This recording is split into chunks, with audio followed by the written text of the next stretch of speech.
Tu veux éviter les blessures et obtenir des résultats plus rapidement dans tes séances de sport? Eh bien, il y a une étape essentielle que trop de gens négligent. L'échauffement. Ce n'est pas qu'une simple formalité, c'est la clé pour préparer ton corps à l'effort à venir et maximiser ta performance. Si tu as déjà sauté cette étape, tu sais à quel point ça peut causer des douleurs et retarder tes progrès. Mais comment s'échauffer correctement? Quels sont les secrets derrière un échauffement efficace? Et pourquoi est-ce si important? L'échauffement ne se limite pas à quelques étirements ou à un léger jogging. Non, il doit être spécifique à ce que tu vas faire. Chaque type d'exercice exige un type d'échauffement différent, et comprendre cela peut transformer ta routine.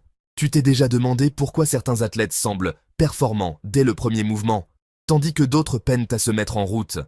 La réponse réside dans un échauffement bien conçu. Alors, voyons ensemble les détails de cet échauffement et pourquoi il pourrait bien être le meilleur investissement que tu fasses pour tes entraînements. Lorsque tu débutes une séance de sport, tu veux préparer non seulement tes muscles, mais aussi tes articulations, ton système cardiovasculaire et même ton mental. C'est tout un processus qui commence par la mise en marche de ton système nerveux en envoyant des signaux à tes muscles pour qu'ils se préparent à se contracter plus efficacement. Si tu sautes cette étape, tes muscles risquent d'être moins réactifs et tes articulations peuvent se retrouver sous stress inutile, ce qui augmente les risques de blessures. Commençons par le début. Un échauffement général. Il ne s'agit pas seulement de faire circuler le sang. Il faut augmenter progressivement ta fréquence cardiaque. Pense à un jogging léger ou à des exercices aérobiques comme du vélo stationnaire, de la corde à sauter ou même du rameur. L'idée, c'est de mettre ton corps en mouvement sans le surcharger et de faire en sorte que ton cœur commence à pomper un peu plus fort. Ce n'est pas une course, c'est juste une activation douce, mais déterminée. Si tu t'échauffes correctement, tu devrais déjà sentir ton corps commencer à transpirer légèrement après quelques minutes. Les 5 à 10 premières minutes d'échauffement ne devraient pas être négligées. Elles doivent être orientées vers des mouvements dynamiques qui augmentent la mobilité, activent les muscles que tu vas solliciter et préparent tes articulations à la charge qui va suivre. Quand tu commences à accélérer ton cœur et à faire travailler tes muscles de manière plus générale, il faut que l'on passe à un échauffement plus spécifique. Et là, tu dois vraiment t'intéresser à l'exercice que tu vas faire. Si tu fais de la musculation, il est impératif que tu te concentres sur les articulations et les muscles que tu vas utiliser durant ta séance. Cela signifie que si tu vas travailler le haut du corps, tu devras faire un travail d'activation sur les épaules, les coudes et les poignets. Pour les jambes, c'est les genoux, les hanches et les chevilles. Les mouvements comme des rotations des articulations, des fentes ou des squats aident à activer les bonnes chaînes musculaires. Si tu veux être plus précis, tu peux faire des séries légères sur les exercices de base que tu feras ensuite, comme des squats avec une barre vide ou des développés couchés sans poids. Cela met en place les bonnes connexions neuronales et permet à ton corps de se préparer à des mouvements plus lourds. En parlant de préparer le corps, parlons de la mobilité. L'échauffement, c'est aussi un moment idéal pour améliorer ta flexibilité et tes amplitudes de mouvement. Trop souvent, on oublie que des muscles tendus limitent la performance et augmentent les risques de blessures.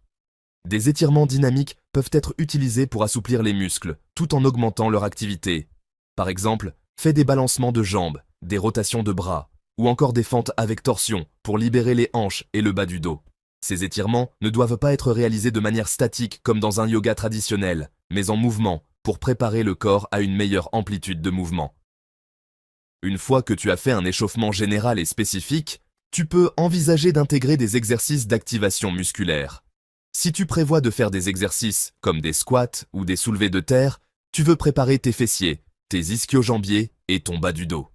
Des exercices comme des ponts de fessiers ou des élévations latérales des jambes avec une bande de résistance sont parfaits pour cette phase.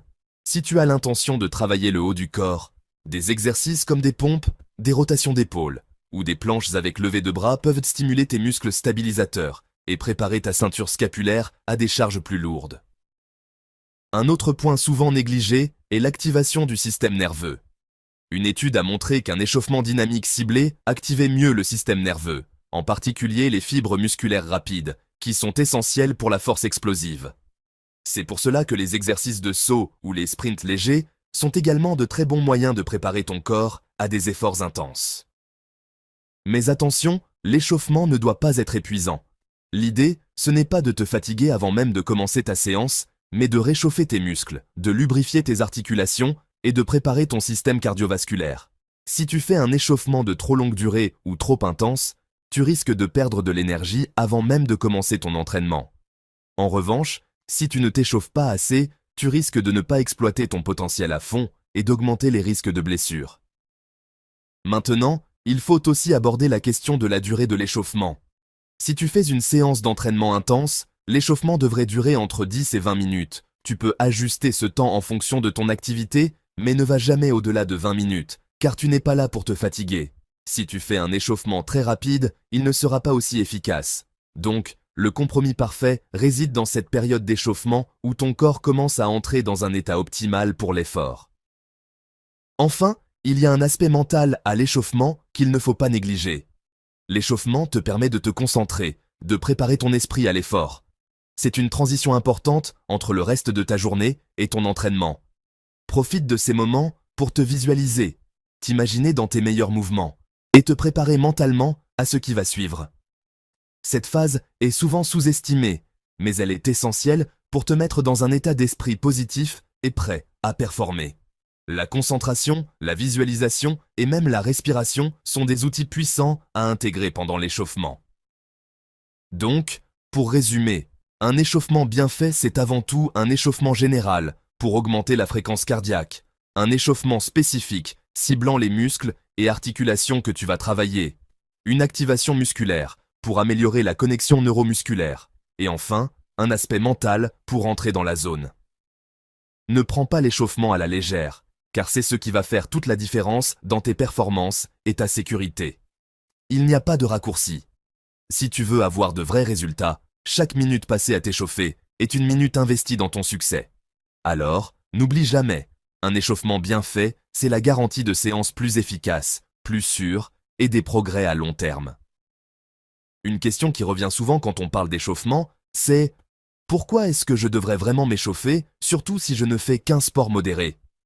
Eh bien, c'est simple, l'échauffement n'est pas juste une formalité, c'est une étape cruciale pour préparer tout ton corps.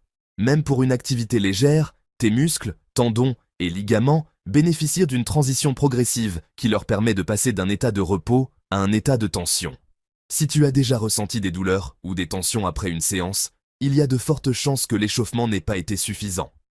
En t'échauffant correctement, tu réduis ce risque de gêne ou de blessure. Mais si je fais déjà du cardio dans mon entraînement, est-ce que je dois vraiment faire un échauffement cardio en plus? La réponse est oui. L'échauffement cardio est là pour activer ton système cardiovasculaire en douceur, sans te fatiguer. C'est comme un préchauffage qui augmente progressivement ta température corporelle et ton rythme cardiaque. Ce que tu veux, c'est augmenter ton flux sanguin sans puiser dans ton énergie. En revanche, le cardio de l'entraînement principal sera beaucoup plus intense et demandera un effort ciblé. Le cardio léger d'échauffement est là pour préparer le terrain, pas pour t'épuiser. Combien de temps dois-je vraiment passer à m'échauffer? Voilà une question très importante. La durée idéale d'un échauffement dépend de l'intensité de l'entraînement qui va suivre, mais en général, 10 à 20 minutes suffisent. Ce temps est nécessaire pour que le corps atteigne une température optimale et que les articulations soient prêtes à travailler sans restriction. Plus ton entraînement est intense, plus tu as besoin d'un échauffement prolongé. Par contre, si ton entraînement est très léger, 5 à 10 minutes d'échauffement peuvent être suffisantes. Ensuite, beaucoup se demandent, est-ce que je peux remplacer les étirements par un échauffement? Ici, il est essentiel de distinguer les étirements dynamiques, que tu fais en bougeant, des étirements statiques, où tu restes immobile. Les étirements dynamiques font partie de l'échauffement et sont très utiles pour augmenter la souplesse et la mobilité avant l'exercice. En revanche, les étirements statiques ne sont pas recommandés avant un effort, car ils peuvent diminuer ta puissance musculaire. Les étirements statiques, c'est plutôt après l'entraînement, en phase de retour au calme. Donc, pour te préparer à ta séance, privilégie les mouvements dynamiques comme les balancements de jambes, les rotations de bras ou les fentes dynamiques. Une question fréquente aussi, est-ce que je dois changer mon échauffement selon le type d'entraînement que je fais? Absolument. Si tu fais un entraînement de force, ton échauffement doit cibler les muscles et articulations que tu vas solliciter. Par exemple, si tu prépares un entraînement pour les jambes, les fentes, les squats légers ou les extensions de jambes sont idéaux. Si tu travailles le haut du corps, des mouvements comme les rotations d'épaules ou les pompes légères sont parfaits. En revanche, pour un entraînement cardio intense, ton échauffement peut inclure un léger jogging ou du vélo, pour monter progressivement en intensité. Beaucoup de gens veulent savoir, est-ce qu'un échauffement peut vraiment augmenter mes performances? Et la réponse est un grand oui. En préparant tes muscles et articulations à l'effort, tu leur permets de fonctionner de manière optimale. Par exemple, des muscles bien échauffés réagissent plus rapidement, produisent plus de force et résistent mieux aux tensions. Les athlètes de haut niveau le savent bien. Un échauffement correct peut faire la différence entre une performance moyenne et une performance maximale. Si tu veux tirer le meilleur de ton corps, l'échauffement est une étape à ne pas négliger. Un point que l'on entend souvent, c'est « Est-ce que je peux m'échauffer sans accessoires ?» Bien sûr, tu n'as besoin de rien d'autre que ton propre corps pour un bon échauffement. Des exercices au poids de corps comme les squats, les pompes, les fentes ou les rotations sont tout à fait suffisants pour préparer ton corps. Cependant, si tu as des bandes de résistance, elles peuvent être très utiles pour activer certains muscles plus en profondeur, comme les fessiers ou les épaules. Mais encore une fois, le matériel n'est pas une obligation. L'essentiel est de bien mobiliser ton corps avec des mouvements adaptés. Enfin, parlons de cette question essentielle. Si je suis pressé, est-ce que je peux sauter l'échauffement? Honnêtement, c'est risqué. Même si tu as peu de temps, il vaut mieux réduire un peu la durée de ton entraînement que de sauter l'échauffement. Un échauffement de 5 minutes vaut toujours mieux que rien du tout. Si tu vas directement dans ton entraînement sans préparation, tu risques d'être moins performant et de te blesser, ce qui pourrait te coûter bien plus de temps en récupération. Donc, même pressé, prends au moins quelques minutes pour faire monter ta température corporelle, activer tes muscles et préparer tes articulations. En fin de compte, l'échauffement est une véritable clé pour tirer le meilleur de ton entraînement et éviter les pièges. Peu importe ton niveau ou le type d'exercice que tu fais, intégrer un bon échauffement rendra chaque séance plus sûre, plus agréable et surtout plus productive. Ne laisse pas ces précieuses minutes passer à la trappe. Prends-les comme un investissement dans ton corps et dans tes performances.